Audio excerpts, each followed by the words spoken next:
And joining us to talk about the bill and much more is Congressman Seth Moulton, a Democrat who represents the Massachusetts 6th District, which includes Amesbury, Lynn, Bedford, and Wakefield. And he's announced he's running for re-election this year. Congressman, thank you so much for being with us today. After months of delays, Ukraine will finally receive that fresh shipment of weapons. What do you think got some of your Republican colleagues to finally vote yes on all of this? Well, actually, they've been wanting to vote yes for a long time. When we sit in classified sessions on the Armed Services Committee, there's overwhelming Republican support. But they're all scared. They're scared of Tucker Carlson. They're scared of their own constituents. And so even though they support it behind the scenes, then they get out on TV and share some of the skepticism, the criticism of the extremists on the far right. The bottom line is that once the speaker finally said, hey, we're going to have the courage to let democracy work and just simply take this vote in the House, a lot of Republicans decided to do the right thing. All right, regarding the part of the bill that dealt with the aid to Israel, a few Democrats objected to sending Israel aid during this humanitarian crisis in Gaza. Should the president or Congress have put some conditions on that aid to Israel? You know, my position has always been that there shouldn't be any more or fewer conditions on aid to Israel as to any of our other allies. But there are conditions on aid that we send to any partner overseas, and the State Department and other organizations in the government will be making sure that Israel complies.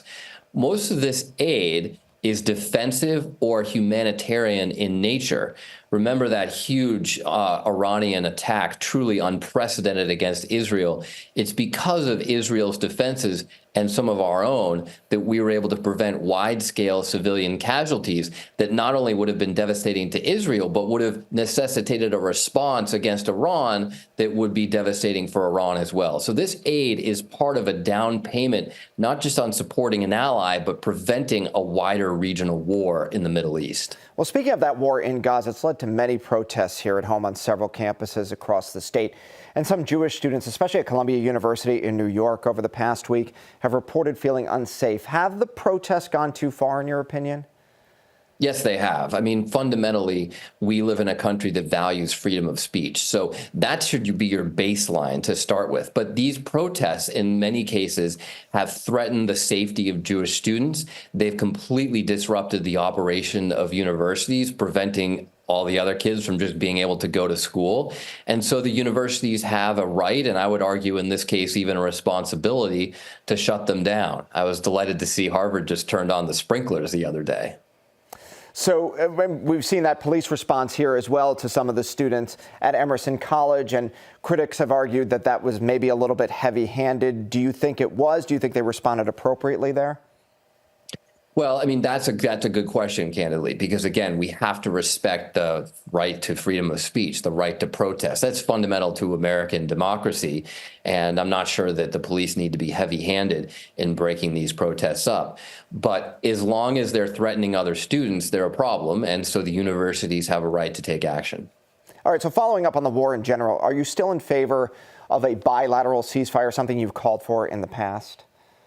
Absolutely. I mean, there should be a ceasefire for hostages deal that returns the hostages that have been in Hamas custody for hundreds of days now, and also, you know, provide some space for humanitarian aid to get into Gaza where it's desperately needed. I mean, there's no question that they're on the verge of famine, and a long-term solution here is not continued war. Israel has a right and responsibility to get rid of Hamas, but they have to have a political end game at the end of the day. And I think that having a hostage for ceasefire deal would give some more space to maybe help make that happen. The national security bill also includes this ban for TikTok, which would happen unless the Chinese-owned company sold it within a year. And you and Congressman Jake Auchincloss co-sponsored that bill. Now, Senator Markey says, quote, there's no credible evidence, end quote, that TikTok presents a real national security threat. So how would you respond to that? I strongly disagree with Senator Markey. I mean, the Communist Party of China controls the algorithm of the TikTok feed. So that means that the Chinese Communist Party can decide what information is sent to our kids. It can decide what information is sent to key districts in swing states for the November election. So if China wants to sway the election, the Communist Party just needs to call up TikTok and say, hey, adjust the algorithm a little bit, adjust the feeds that certain people are getting in those states to make sure that Trump wins. So If that's not a national security threat, I'm not sure what is. It's a threat to our democracy. And we're not saying that TikTok needs to be banned, not at all. We're just saying that it can't be owned by the Chinese Communist Party. I don't think that in the height of the Cold War, we would have allowed a news station like yours or, ABC News, CBS News to get sold to a party controlled by the Soviet Union. And that's essentially what's going on with TikTok right now. But we do have newspapers that are owned by Chinese nationals that publish information that some people might think is Chinese or communist propaganda. Is it the content that's on TikTok that you're concerned about, or the data that the Chinese government may be able to access? Well, it's really, in some ways, it's not the content, because the content is provided by users, but it's the algorithm that determines what content shows up on your feed. And it's all the private information of users that the Chinese Communist Party now controls. Those are the two main concerns. And look, this isn't perfect. There's a lot of private data that U.S. social media companies control that, in my opinion, they shouldn't. But this is an important first step to finally getting some reins around social media, which really has not had any regulation from Congress whatsoever. And we already see the consequences. It's not just national security concerns. It's the massive rise in childhood mental health issues. It's the fact that so many kids are addicted to social media. Congress needs to do a much better job at cracking down, and we're taking a first step with the TikTok bill. So we mentioned Speaker Johnson off the top here. There was a lot of talk from some hardline Republicans about removing him because of this Ukraine vote. One of your colleagues, progressive Democrat Ro Khanna, said last week he would support the speaker if there was a vote to remove him. Would you vote to keep him as speaker? I think he should make a deal with us. We offered to make a deal with Kevin McCarthy, and that was on the table. Kevin McCarthy was never willing to negotiate. Look, Speaker Johnson is one of the most conservative Republican speakers in American history. I don't think we should just give him a free pass. But I think the bar would be pretty low for a deal. I think he could agree to bring up a few pieces of Democratic legislation, for example, that he might not otherwise want to give the House a vote on. And if he were able to do something like that, then I'd be very open to supporting him, because, frankly, the alternative to Speaker Johnson could be even worse. All right, let's switch over to some state politics now. I was very excited to notice a tweet of yours from last week. It's been banging a drum that I've been banging for a while. It started with comments from Massachusetts Transportation Secretary Monica Tibbetts-Nutt, who suggested that the state could take tolls at its borders, and Governor Healey put out a statement saying those were not the views of her administration. New Hampshire gubernatorial candidate Kelly Ayotte, she of course weighed in and tweeted that her husband was a proud pickup truck owner, and that he only has one thing to say to Governor Healey: come and take it. And you responded, don't worry, he'll bring it to us, because everyone wants to be part of the Bay State economy. And you thanked the secretary for the state for thinking differently about that. So talk to us about why you wanted to put that out there. Because, look, first of all, I really support the secretary for just being willing to think differently. And I disagree with the Healey administration here. I think this should be on the table. The reality is that a whole bunch of people, we all know them, who moved to New Hampshire to avoid paying taxes in Massachusetts, even though they spend so much time here, they have jobs here. Why not make them pay a few tolls for the fact that they come back to work? That's totally reasonable. And a few years ago, I commissioned a study at Harvard to just look at how much everybody in Massachusetts is subsidizing our driving economy. Everyone complains about the subsidies that we give to the T, but how much are we paying just to be able to drive around on our highways every day? It turns out that number is like $14,000 for everyone in Massachusetts, even if you don't own a car. So the fact is, driving costs the state a lot of money. The people who are driving on our highways, especially if they're coming from out of state, maybe they should pay just a little bit to help defray those costs for everyone here in the Commonwealth. So not ruling out tolls for up there.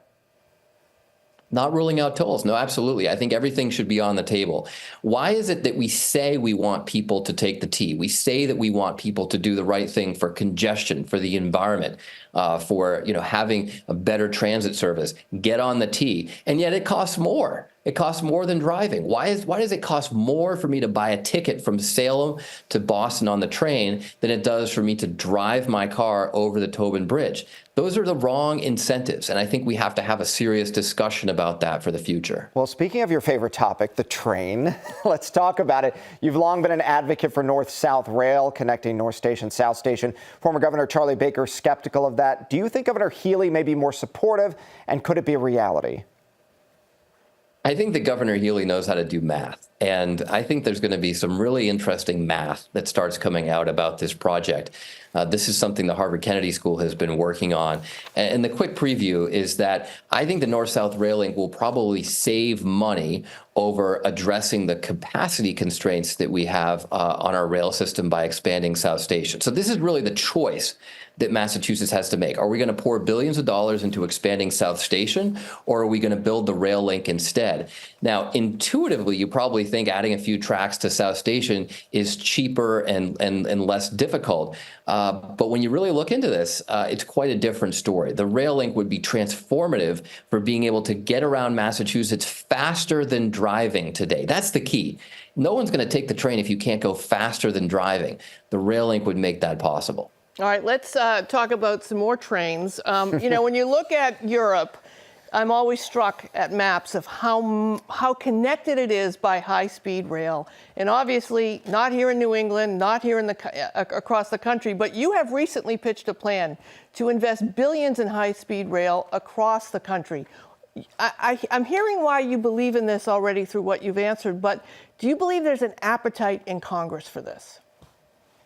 Well, that's a great question. There's certainly an appetite among Democrats right now. For some reason, there's conservative opposition to high-speed rail. I think it might have something to do with the airline lobby, the auto lobby, and the oil lobby. But putting those political considerations aside, what we really need to speed rail lines actually getting built so the rest of America will realize what we're missing. It would give us so much more freedom. We're a country of freedom. That's one of our core values. And yet Americans have so much less freedom than Europeans when it comes to traveling. We should be able to get to New York in an hour and a half. You should be able to get to Portland, Maine from Boston in 30 minutes. You should be able to get to Springfield, Massachusetts in 45, and you should be able to get to Washington in 3 hours. Don't tell me that that wouldn't make life a lot easier for everybody in Massachusetts. Hard to disagree with that, right? Not at all. Yeah. All right, so another elected official who likes trains, his name is Joe Biden, our president, who is obviously running for re-election. How do you feel? How do you think the re-election campaign is going? Do you have any concerns at all about Joe Biden winning another term?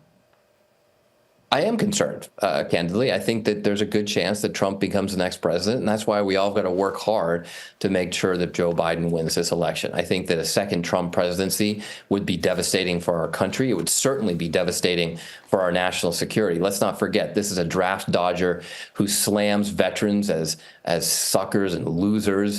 That's what he calls them. He slammed John McCain for becoming a prisoner of war, and he's been basically doing whatever Putin wants and telling China that he's not going to stand up to them if they invade Taiwan. So he is a real favor to the greatest autocrats in the world who are America's enemies. That's just one of many reasons why Donald Trump is a risk to our country, to our national security, and it's why we can't make him be the next president of the United States. So I'm going to be working hard for Joe Biden, but the message I'm sending to fellow Democrats and frankly out to all the independents out there who don't want to see our country go down the toilet is you got to get out there and work too. This isn't going to be an easy election, so we got to work hard to make sure that Joe Biden wins. And you just announced re-election as well. Will Democrats take back the House, do you think, next year?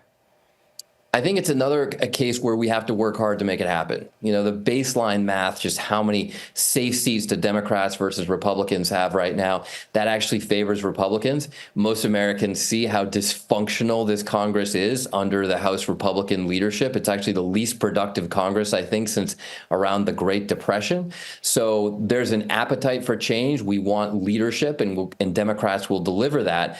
But again, this is district by district across the country, and we've got to work hard to make sure we win those key races that are so important.